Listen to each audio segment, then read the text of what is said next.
नमस्कार दोस्तों। आज मैं गोवर्धन अन्नकूट की कथा लेकर के आई हूँ। कथा को अंत तक जरूर सुनिएगा। एक दिन भगवान कृष्ण ने देखा कि पूरे ब्रज में तरह तरह के मिष्ठान और पकवान बनाए जा रहे हैं। पूछने पर पता चला यह सब मेघ देवता इंद्र की पूजा के लिए तैयार हो रहा है। इंद्र प्रसन्न होंगे तभी वर्षा होगी, गायों को चारा मिलेगा, तभी वे दूध देंगी और हमारा काम चलेगा। यह सुनकर भगवान श्री कृष्ण ने इंद्र की निंदा करते हुए कहा कि पूजा उसी देवता की करनी चाहिए जो प्रत्यक्ष आकर पूजन सामग्री स्वीकार करे। इंद्र में क्या शक्ति है जो पानी बरसाकर हमारी सहायता करेगा? उससे तो शक्तिशाली यह गोवर्धन पर्वत है जो वर्षा का मूल कारण है। हमें इसकी पूजा करनी चाहिए। इस बात की धूम मचने लगी। नंद जी ने एक सभा बुलवाई और सबके सामने कृष्ण से पूछा कि इंद्र की पूजा से तो दुर्भिक्ष उत्पीड़न समाप्त होगा, चौमासे के सुंदर दिन आएंगे। गोवर्धन पूजा से क्या लाभ होगा? उत्तर में श्री कृष्ण ने गोवर्धन की बहुत प्रशंसा की और उसे गोपियों का एकमात्र सहारा सिद्ध कर दिया। कृष्ण की बात से समस्त ब्रजमंडल प्रभावित हुआ। उन्होंने घर जाकर अनेक प्रकार के व्यंजन मिष्ठान आदि बनाए और गोवर्धन की तराई में कृष्ण द्वारा बताई विधि से भोग लगाकर पूजा की। भगवान की कृपा से ब्रजवासियों द्वारा अर्पित समस्त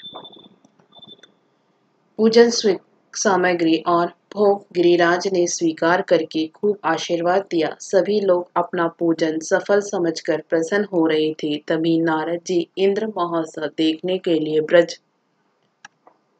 आए तो उन्हें पता चला कि इस बार कृष्ण के बताए अनुसार इंद्र की बजाय गोवर्धन की पूजा की जा रही है। यह सुनते ही नारद जी तुरंत इंद्र के पास पहुंचे और कहा, राजन, तुम तो यहाँ सुख की नींद सो रहे हो और उधर ब्रज मंडल में तुम्हारी पूजा बंद करके गोवर्धन की पूजा हो रही है। इसे इंद्र ने अपना अपमान समझा और मेघों को आज्ञा दी और कहा कि गोकुल जाकर प्रलयकारी मूसलाधार वर्षा से पूरा गांव तहस नहस कर दो। पर्वताकार प्रलयकारी बादल, उनकी गर्जना और मूसलाधार बारिश से ब्रजवासी घबराकर कृष्ण की शरण में पहुंचे। उन्होंने पूछा, अब क्या करें? कृष्ण ने कहा, तुम गायों सहित गोवर्धन की शरण में चलो, वह जरूर तुम्हारी रक्षा करेगा। सारे ग्वाल बाल गोवर्धन की तराई में पहुंच गए। श्री कृष्ण ने गोवर्धन को